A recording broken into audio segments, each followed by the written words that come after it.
الحمد لله رب العالمين والعاقبة للمتقين ولا عدوان إلا على الظالمين وأفضل الصلاة والتسليم على سيدنا محمد وعلى آله وصحابته أجمعين أما بعد அன்பார்ந்த சகோதர சகோதரிகளே, கொள்கை தொடர்பான இந்த வகுப்பில் யூதர்கள் தொடர்பாக சில விஷயங்களை நாம் தெரிந்து கொள்வோம். அன்பானவர்களே, யூதர்கள் ஆங்கிலத்தில் ஜீவ்ஸ் என்று சொல்வார்கள். அரபியில் இந்த பெயர் யஹூத் என்று பயன்படுத்தப்படுகிறது. யஹூத் என்கிற இந்த மதத்தினர்கள், யூதர்கள் யார்? தற்போது இஸ்ராயில் என்கிற இடத்தில் ஆட்சி செய்து வருகிறார்களே, அதை சுற்றி உள்ள பல பகுதிகளில் பல பொய் காரணங்களை சொல்லி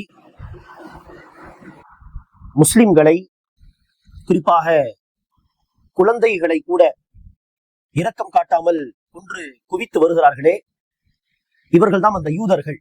இவர்கள் யார் என்று பார்த்தால், இவர்கள் மூசா அலைஹிஸ்ஸலாத்து வஸ்ஸலாம் என்கிற ஒரு தூதர், மூசா என்கிற ஒரு தூதர், அவர்களுடைய சமூகத்தார்.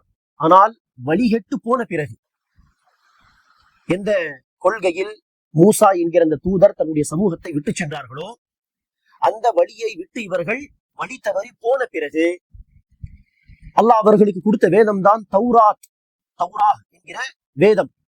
அந்த வேதத்தை அவர்களாகவே தன் கைப்பட மாற்றி கொண்ட பிறகு வழி தவறி போய்விட்டார்களே, வழிகெட்டு போய்விட்டார்களே, அப்போதுதான் அவர்களுக்கு இந்த யஹூத் என்கிற வார்த்தை பிற்காலத்தில் வந்திருக்கிறது. மூசா என்கிற அந்த நபியை அவர்கள் பின்பற்றி வந்த காலத்தில் அந்த பெயர் கிடையாது. இவர்கள் இப்ராஹிம் என்கிற நபியின் ஒரு மகன் தான் இஸ்ஹாக், ஐசக் என்று ஆங்கிலத்தில் இவர்கள் சொல்வார்கள். ஐசக், இஸ்ஹாக், இப்ராஹிம், ஆபிரஹாம் என்று சொல்வார்கள். இப்ராஹிம் என்கிற ஒரு தூதர், அவர்களுடைய மகன் இஸ்ஹாக், அவர்களுடைய மகன் யாக்கூப். அவர்களை அநேகமாக ஜேக்கப் என்று ஏதாவது சொல்வார்கள், ஜேக்கப் என்று. யாக்கூப் அலைஹிஸ்ஸலாம் அவர்களுடைய இன்னொரு பெயர் தான் இஸ்ராயில். இந்த யாக்கூப் என்கிற நபியின் இன்னொரு பெயர் இஸ்ராயில். அவர்களுடைய பிள்ளைகளில் வந்த ஒரு தூதர் தான் யூசுப். அதை அநேகமாக ஜோசப் என்று மாற்றி சொல்வார்கள், ஜோசப்.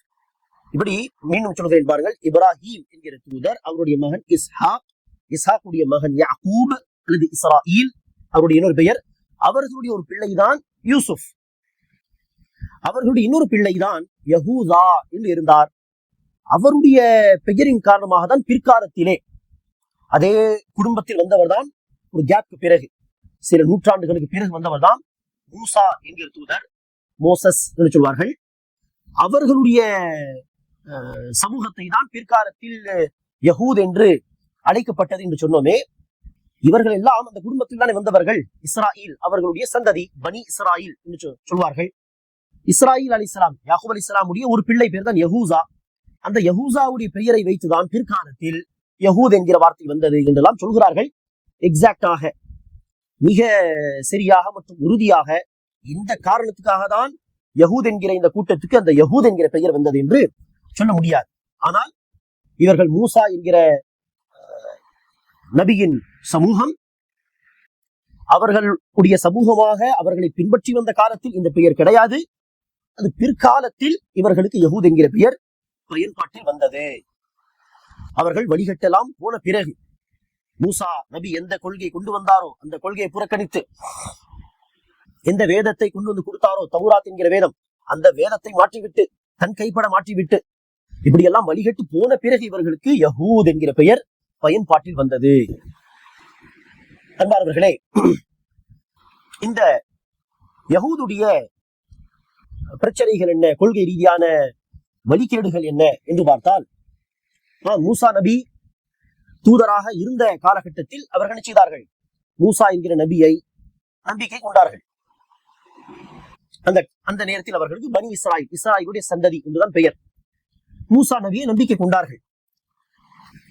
ஆனால் நம்பிக்கை கொண்ட அந்த காலத்தில் கூட அவர்கள் ஒரு தூதருக்கு முற்றிலும் கீழ்ப்படிந்து நடக்கக்கூடிய ஒரு சமூகமா என்று கேட்டால் இல்லை. நம்பிக்கை கொண்ட போதிலும் அவ்வப்போது ஏதாவது பிரச்சனைகள் பண்ணிக்கொண்டே இருப்பார்கள். இது ஆரம்பத்திலிருந்தே அவர்களுடைய ஒரு குணம் என்று சொல்லலாம். ஆக மூசா நபி உடைய சொல் பேச்சை அடிக்கடி மீறுவது, மூசா நபி ஏதாவது இப்படி செய்யுங்கள் என்று சொன்னால் உடனே செய்யாமல் அது எப்படி இது எப்படி என்று தேவையில்லாத பல கேள்விகள் கேட்பது, எந்த அளவிற்கு என்று சொன்னால் மூசா நபி அந்த சமூகத்துக்கு எடுத்துரைத்த விஷயங்களில் மிக மிக முக்கியமான விஷயம் என்று சொன்னால் அது என்னவாக இருக்கும்? ஓர் இறைவனை வணங்குங்கள் என்கிற கொள்கைதானே. அது மூசா நபி மாத்திரமல்ல, முகமது நபி மாத்திரமல்ல, பூமிக்கு வந்த அத்தனை தூதர்களுடைய அடிப்படை அழைப்பு, அவர்கள் போதித்த அடிப்படை கொள்கை, மிக முக்கியமான கொள்கை. ஓர் இறைவனை வணங்க வேண்டும், படைத்தவனை வணங்க வேண்டும், வேறு யாரையும் வணங்கக்கூடாது. 16வது அத்தியாயத்தின் 36வது வசனத்தை படியுங்கள். அல்லாஹ் சொல்கிறான், ஒவ்வொரு சமூகத்தையும் நாம் தூதரை ரசூலை அனுப்பினோம். என்ன செய்தியை கொடுத்து? அல்லாவை வணங்குங்கள், படைத்த அல்லாவை வணங்குங்கள், அல்லாவை தவிர வேறு எதையும் வணங்காதீர்கள். ஒவ்வொரு தூதருடைய அழைப்பு இதுதான். ஆக இந்த அழைப்புக்கே அவர்கள் செய்து விட்டார்கள். நபி அந்த தூதர் உயிரோடு இருக்கும் காலத்திலேயே மாறு செய்து விட்டார்கள். மூசா என்கிற இந்த தூதர் அவர்களுக்கு வழங்கப்பட்டது தௌராத் என்கிற வேதத்தை இறைவனிடமிருந்து பெறுவதற்காக அல்லாஹ் அவர்களுக்கு ஒரு இடத்தில் அழைத்திருந்தான். தூர் என்கிற மலையிலே அங்கு தங்கியிருந்து பல நாட்கள் நோன்பு வைத்து அவர்கள் அல்லாவை முழுக்க நேரத்தை எல்லாம் மனிதர்களோடு செலவு செய்யாமல் எல்லா நேரமும் வணக்கத்தில் செலவு செய்த பிறகு அல்லாஹ் என்ன செய்தான்? அந்த வேதத்தை, பாரமான அந்த வேதத்தை, அந்த பொறுப்பை மூசா நபிக்கு வழங்கினான். ஏடுகளாக அந்த வேதத்தை எடுத்துக்கொண்டு அவர்கள் வந்தார்கள். இடைப்பட்ட இந்த நாட்களிலே, மூசா நபி சமூகத்தில் இல்லாத இடைப்பட்ட இந்த நாட்களிலே, அந்த பனி இஸ்ராயில், பிற்காலத்தில் யஹூத் என்று யூதர்கள் என்று அழைக்கப்பட்ட இந்த சமூகம் என்ன செய்து விட்டார்கள்? கன்றை வணங்க தொடங்கி விட்டார்கள். ஒரு கன்று வடிவத்திலே ஒரு சிலை உருவாக்கி அதை வணங்க தொடங்கி விட்டார்கள். இப்படி நபியுடைய அந்த தூதருடைய வாழ்க்கையிலேயே வழிகெட்டு வழி தவறி போன ஒரு சமூகம். பிற்காலத்தில் பல வழிகேடுகள் அவர்களிடத்தில் வந்துவிட்டது. அதில் ஒரு வழிகேடு என்ன? எப்படி மூசா நபியுடைய வாழ்க்கையிலேயே கன்றை வணங்கினார்களோ, மூசா நபி போன பிறகு படைத்த அல்லாஹுக்கு, இறைவனுக்கு இணை கற்பிக்கும் விதமாக காணப்பட்ட இன்னொரு வழிகேடுதான் உசைர் என்கிற ஒரு நல்லடியார் இருந்தார்கள். உசைர் என்கிற ஒரு நல்லடியார். அந்த நல்லடியாரை இவர்கள் என்ன செய்தார்கள்? அல்லாஹுடைய மகன் என்று சொன்னார்கள். எப்படி இந்த கிறிஸ்தவர்கள், அதாவது நசாராக்கள், ஈசா நபிய இயேசுவை இறைவனுடைய மகன் என்று சொல்லி மிக மோசமான விதத்திலே அல்லாஹுக்கு இணை வைக்கிறார்களோ, ஏதோ அல்லாஹ் மனிதன் மாதிரியும் அவனுக்கு இச்சை உண்டு, அந்த இச்சையை பூர்த்தி செய்வான், குழந்தை எல்லாம் பிறக்கும் என்கிற மாதிரி மோசமான ஒரு கொள்கையை பேசுகிறார்களோ, அதே போல்தான் இந்த யூதர்களும் இறைவனுக்கு மகன் இருப்பதாக, உசைர் என்கிற ஒரு நல்லடியார் அவர் இறைவனுடைய மகன் என்பதாக சொல்கிறார்கள். இப்படிப்பட்ட ஒரு மோசமான கொள்கை அவர்களிடத்தில் காணப்படுகிறது. இந்த கொள்கையை எல்லா யூதர்கள் சொல்ல வேண்டும் அவசியம் இல்லை. யூதர்களிடத்திலும் பல கூட்டங்கள் இருக்கும், பல கொள்கைகள் மாறுபடும் அவர்கள் மத்தியிலே. அப்படி எல்லா யூதர்கள் இல்லாமல் யூதர்களில் சில பேர் கண்டிப்பாக உசைர் என்கிற நல்லடியாரை அல்லாஹுடைய மகன் என்று சொல்கிறார்கள். இது சூரா 9வது அத்தியாயம் 30வது வசனம். 9வது அத்தியாயத்தின் 30வது வசனம். அதே போல் அன்பானவர்களே, இறைவனுக்கு இணை கற்பிப்பது என்கிற ஒரு கொள்கை இவர்களிடத்தில் அல்லது யூதர்களில் பல கூட்டங்களில் காணப்படுகிறது என்று சொன்னால், அதே போல இவர்களுக்கு மத்தியில் சில கூட்டங்கள் படைத்த இறைவனுக்கு எதையும் இணையாக்காமல், கொள்கை ரீதியாக எதையும் இணையாக்காமல் இருந்தாலும் இவர்களிடத்தில் காணப்படுகின்ற மிகப்பெரிய இன்னொரு பிரச்சனை என்ன? இவர்கள் ஈசா அலைஹிஸ்ஸலாமை அந்த காலத்தில், அவர்கள் தூதராக வந்திருந்த காலத்தில் நிராகரித்தார்கள். இயேசு அவர்களை தூதராக ஏற்க மறுத்தார்கள். இயேசு கிறிஸ்துக்கு பிறகு, ஈசா அலைஹிஸ்ஸலாமுக்கு பிறகு அடுத்து வந்தவர் தான் இறுதி தூதர் முஹம்மது நபி ஸல்லல்லாஹு அலைஹி வஸல்லம். அவர்களையும் தூதராக ஏற்க மறுத்தார்கள். இறைவனுக்கு இணை கற்பிக்கும் விதமான கொள்கை இருந்தால் அதுக்கு ஷிர்க் என்று பெயர். சரி, அல்லாஹ்வுக்கு இணை கற்பிக்கும் விதமான எந்த கொள்கையும் அவர்களுக்கு இல்லை என்று சொன்னாலும், ஈசா என்கிற ஒரு தூதரையும் முகம்மது என்கிற ஒரு தூதரையும் அவர்கள் தூதராக ஏற்க மறுக்கும் காரணத்தினால், மேலும் இவர்களுக்கு வழங்கப்பட்ட வேதத்தை அவர்கள் இறைவன் இறக்கி வைத்த வேதமாக நம்பிக்கை கொள்ள மறுக்கும் காரணத்தினால் அவர்கள் இறை நிராகரிப்பாளர்கள் என்று கருதப்படுவார்கள்.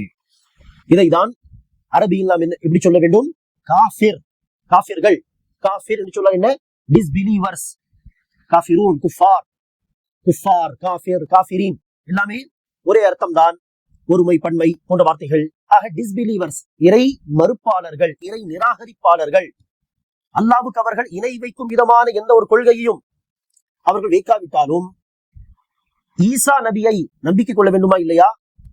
அடுத்து வந்த முகமது நபியை தூதராக நம்பிக்கை கொள்ள வேண்டுமா இல்லையா? ஆனால் நம்பிக்கை கொள்ள மறுக்கிறார்கள் என்று சொன்னால் இவர்கள் குஃபுர் செய்கிறார்கள். இறை மறுப்பு, நிராகரிப்பு என்கிற ஒரு மிகப்பெரிய பாவத்தை செய்கிறார்கள். ஆகவே இவர்கள் இறை நிராகரிப்பாளர்கள். இப்படிப்பட்ட விஷயத்தை நிராகரித்த பிறகு இறைவனுக்கு இணை கற்பிக்கும் விதமான கொள்கை அவர்களுக்கு இல்லாவிட்டாலும் அவர்கள் யார்தான்? முஸ்லிம் அல்லாதவர்கள் தான். காஃபிர்கள், இறை நிராகரிப்பாளர்கள், டிஸ்பிலீவர்ஸ். ஈசா தன்னை நபி என்று சொன்ன போது அவர்களை நம்பிக்கை கொள்வது கட்டாய கடமை. இப்போது அவர்கள் தூதராக இல்லை, ஆனால் தூதராக வந்திருந்தார் என்று நாம் நம்புகிறோமா இல்லையா? இதே போல்தான் என்ன செய்ய வேண்டும்? ஒவ்வொரு தூதரை பற்றி குர்ஆனிலும் ஹதீஸிலும் சொல்லப்பட்ட தூதரை பற்றி நம்பிக்கை கொள்ள வேண்டும். அவர்களை நாம் பார்க்கவில்லை, அவருடைய காலத்தில் நாங்கள் வரவில்லை, அவர்கள் வந்து போய்விட்டார்கள். இருந்தாலும் இவர் தூதர். இப்போது கூட நாம் என்ன செய்தோம் இந்த பாடத்திலே? இப்ராஹிம் நபி, மூசா நபி, இஸ்ஹாக் நபி, யாக்கூப் அலைஹிஸ்ஸலாம் என்று நாம் சொன்னோமா இல்லையா? அவர்களுடைய காலத்தில் நாம் வரவில்லை என்று சொன்னாலும் நாம் வந்தது முகமது நபியுடைய காலத்தில் தான். ஆனால் பழைய நபிமார்களை நாம் என்ன செய்ய வேண்டும்? இவர்கள் அல்லாஹ்வுடைய தூதர்கள் என்று நம்ப வேண்டும். ஆனால் இந்த யூதர்கள் ஈசா அலைஹிஸ்ஸலாமை மறுக்கிறார்கள். அடுத்து இறுதி தூதர் அவர்களை தான் இப்போது உலக அழிவு நாள் வரை தூதராக ஏற்று அவர்கள் கொண்டு வந்த ஷரியத்தை தான் பின்பற்றி நடக்க வேண்டும். ஆனால் முகமது நபியையும் மறுக்கிறார்கள். ஆகவே இவர்கள் யார்? அல்லாஹ்வுக்கு இணை வைக்காத யூதர்களாக இவர்கள் இருந்தாலும் நிராகரிப்பு காரணமாக இவர்கள் முஸ்லிம்களாக கருதப்பட மாட்டார்கள். இதில் கவனிக்க வேண்டிய ஒரு விஷயம் என்னவென்றால், அல்லாஹ் இவர்களுக்கு கொடுத்த வேதம் இருக்கிறது, தௌராத் என்கிற வேதம். அந்த வேதத்திலும் இறுதி தூதர் முகமது நபி குறித்து அல்லாஹ் பல வசனங்கள் இறக்கி வைத்திருந்தான். தௌராத்தில் மாத்திரமல்ல, பைபிளுடைய உண்மையான வேதம் இன்ஜீல், அந்த வேதத்திலும் அல்லாஹ் இறுதி தூதருடைய பெயரை சொல்லி, முகம்மது அல்லது அஹ்மத் என்ற பெயரை சொல்லி இறுதி தூதர் பற்றியான தகவல்களை அல்லாஹ் சொல்லி இருக்கிறான். ஆகவேதான் அந்த காலத்தில் முகமது நபி வந்த காலத்தில் தௌராத் என்கிற வேதத்தை படித்திருந்த பல யூதர்கள்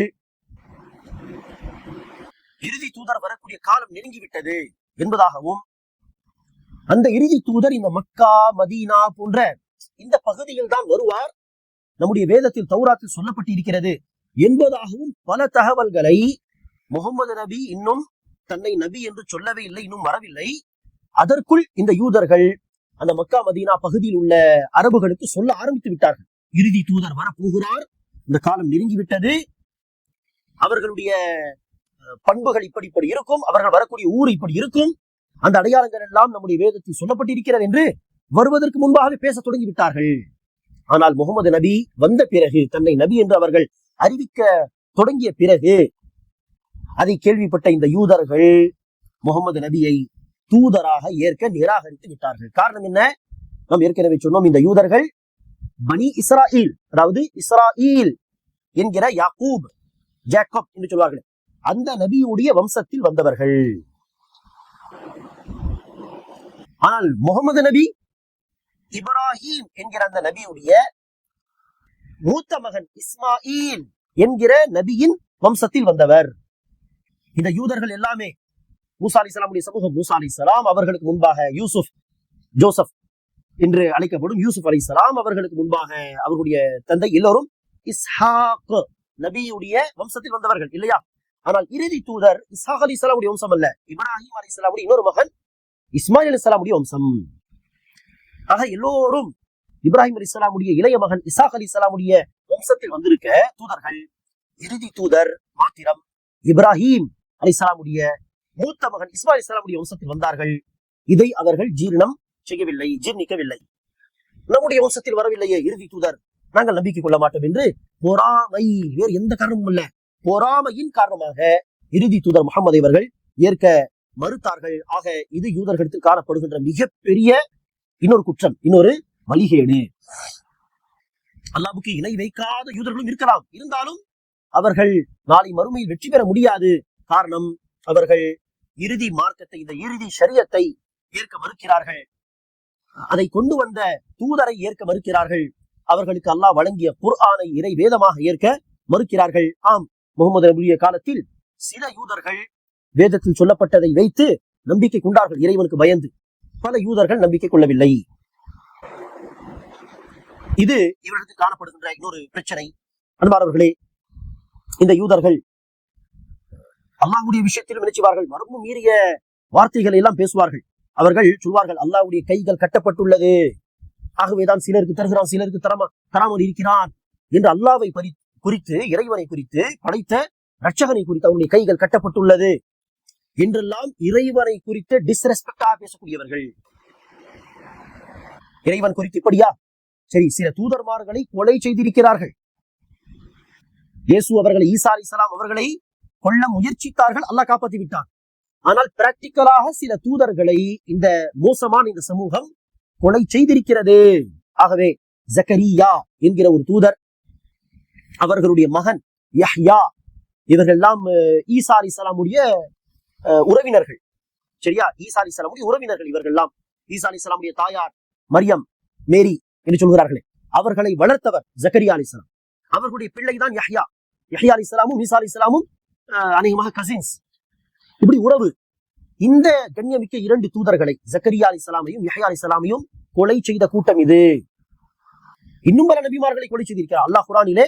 வகத்லிஹிமுல் அன்பியா, பல நபிமார்களை இவர்கள் கொலை செய்த காரணத்தினால் அல்லாஹ் அவர்கள் மீது கோபம் கொண்டான், சபித்தான் என்று சொல்லும் பொழுது, நபிமார்களை, தூதர்களை கொலை செய்ததா பன்மையில் என்ன சொல்கிறார்? எத்தனை தூதர்களை இவர்கள் கொலை செய்திருப்பார்கள், அல்லாஹ் நன்கறிந்தவன். ஆக தூதர்களை கொலை செய்த கூட்டம் இது. தூதர்களை மதிக்காமல் கொலை செய்த கூட்டம், இறைவனை மதிக்காத ஒரு கூட்டம். இந்த கூட்டம் என்ன? நம்மை போன்ற மனிதர்களையா மதிக்க போகிறது? நம்மை போன்ற மனிதர்களையா இவர்கள் இரக்கம் காட்டுவார்கள்? ஆக இவர்கள் இஸ்ராயீலை கிரேட்டர் இஸ்ராயீல் என்று ஆக்குவதற்காக வேண்டி சுத்தியுள்ள பகுதிகளை ஆக்கிரமித்து அங்குள்ள முஸ்லிம்களை பொய் காரணங்களை சொல்லி அவர்களை தாக்க ஆரம்பிக்கிறார்கள். காரணம் காட்டுவார்கள், ஏதோ அரசியல் காரணம். ஆனால் இது என்னது? இனப்படுகொலை. பல ஆயிரக்கணக்கான முஸ்லிம்களை இப்போது 2 வருடமாக 1.5 வருடமாக நடந்து வரக்கூடிய இந்த போரிலே மாத்திரம் 70,000 80,000 முஸ்லிம்கள் கொல்லப்பட்டிருக்கிறார்கள். உலகத்துக்கு காட்டுவார்கள், முஸ்லிம்கள் தீவிரவாதிகள், தீவிரவாதத்தை செய்வதெல்லாம் இந்த கூட்டம், இப்படிப்பட்ட கூட்டம். ஆனால் காட்டுவது மீடியாவிலே முஸ்லிம்கள் தீவிரவாதிகள். ஆக இப்படி மோசமான கூட்டம் இது. இவர்கள் நபியுடைய காலத்திலும் மதீனா என்கிற பகுதியில் வாழ்ந்து வந்தார்கள்.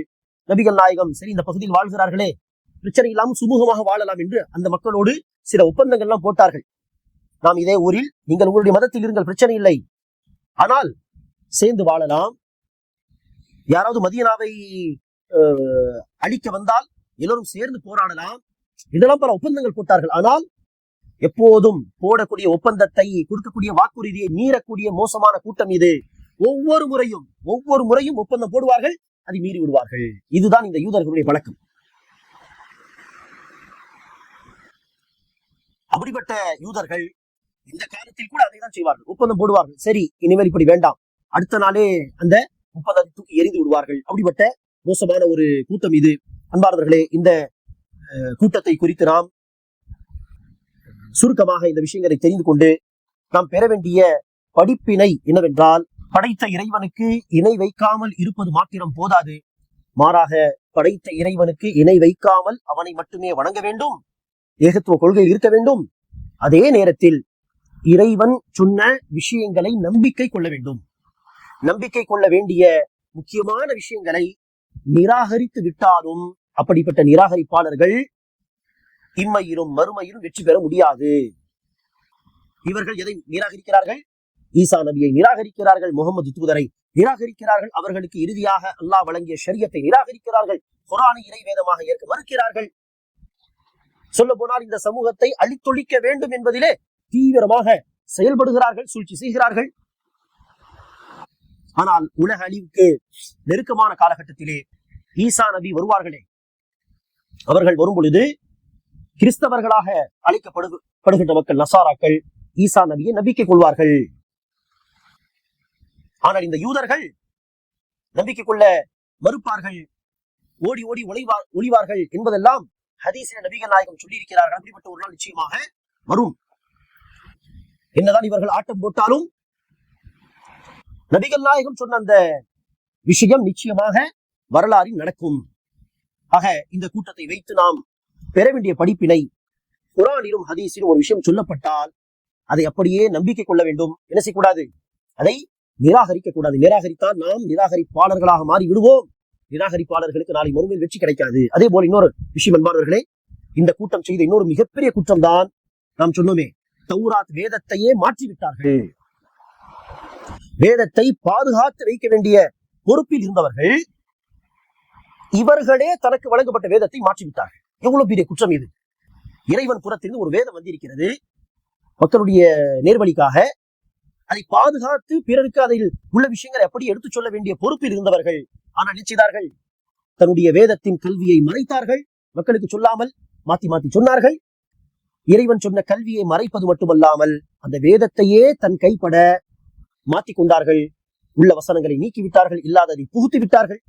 மக்களுக்கு தன்னுடைய மனோ இச்சைப்படி மார்க்கம் இதுதான் சொல்கிறது, இறைவன் இதுதான் சொல்கிறான் என்று மாத்தி மாத்தி சொல்ல ஆரம்பித்தார்கள். ஆகவேதான் 2வது அத்தியாயம் 85வது வசனத்திலே அல்லாஹ் இந்த யூதர்கள் பற்றி தான் பேசும்பொழுது சொல்கிறான், தன் கையால் இவர்கள் சில வசனங்களை எழுதிவிட்டு இதோ இது இறைவன் புறத்திலிருந்து அல்லாவின் புறத்திலிருந்து வந்த வசனங்கள் என்று போய் சொல்கிறார்களே, இந்த குற்றத்துக்காக அவர்களுக்கு கேடு உண்டாகட்டும். இப்படி இவர்கள் என்ன பாவத்தை செய்கிறார்களோ, கையால் எழுதி அதை இறைவனுடைய வார்த்தை என்று போய் சொல்வது, இந்த பாவத்துக்கு அவர்களுக்கு கேடு உண்டாகட்டும், இவர்கள் சம்பாதிக்கக்கூடிய பாவங்களுக்கு கேடு உண்டாகட்டும் என்று 1க்கு 3 தடவை அல்லாஹ் இவர்களை சபிக்கிறான். ஆக இந்த யூதர்கள் சொல்வார்கள், நாங்கள் தான் இறைவனுடைய மிக பாசத்திற்குரியவர்கள், இறைவனுடைய நேசத்திற்குரியவர்கள், நாங்கள் தான் சொர்க்கவாசிகள், நாங்கள் நரகத்துக்கு போக மாட்டோம், நரகத்துக்கு போனாலும் சில நாட்கள் அங்கு தங்கியிருந்து சில தண்டனைகளை அனுபவித்து அடுத்து நாம் டைரக்டாக சொர்க்கத்துக்கு தான் போவோம் என்று பேசுவார்கள். அல்லாஹ் அதற்கு பதிலடி தருகிறான், இல்லை, அப்படியெல்லாம் நடக்காது. சொர்க்கத்துக்கு போக வேண்டும் என்று சொன்னால் நம்பிக்கை கொள்ள வேண்டும். ஆக நம்பிக்கை கொள்ளாமல் இறைவன் சொன்ன விஷயங்களை வெறுமனை நாங்கள் தான் சொர்க்கவாசிகள், நாங்கள் தான் நேர்வழி பெற்றவர்கள் என்று சொன்னால் மனிதர்களை, மக்களை ஏமாற்றலாம், படைத்த ரட்சகனை ஏமாற்ற முடியாது. ஆக இந்த சமூகத்தை கொண்டு நாம் பெற வேண்டிய மிகப்பெரிய படிப்பினை இதுதான், இறைவன் சொல்லும் விஷயத்தை நம்பிக்கை கொள்ள வேண்டும். நிராகரித்தால் அது மிகப்பெரிய வழிகேடு. அல்லாஹ் நம் அனைவருக்கும், அல்லாஹ் நமக்கு வழங்கி இருக்கக்கூடிய இந்த இறுதி ஷரியத்தை, இந்த மார்க்கத்தை நம்பிக்கை கொண்டு இதில் சொல்லப்பட்ட பெரிய சிறிய ஒவ்வொரு விஷயத்தை அதை அறிந்து கொண்ட பிறகு அதை நம்பிக்கை கொண்டு இதை பின்பற்றி நடந்தால்தான் நாளை மறுமை நாளின் வெற்றி என்கிற அந்த சிந்தனையோட, அந்த நம்பிக்கையோடு இந்த மார்க்கத்தை தன்னுடைய வாழ்க்கை நெறியாக ஏற்று வாழக்கூடிய பாக்கியத்தை தருவானாக. படைத்த இரட்சகனுக்கு முற்றிலும் கட்டுப்பட்டு வாழக்கூடிய உண்மையான இறைவனிடத்தில் தன்னை சரணடைய செய்த ஒரு உண்மையான முஸ்லிமாக வாழக்கூடிய பாக்கியத்தை நமக்கு தருவானாக. ஆமீன். அஸ்ஸலாமு அலைக்கும் வரஹ்மத்துல்லாஹி வபரகாத்துஹு.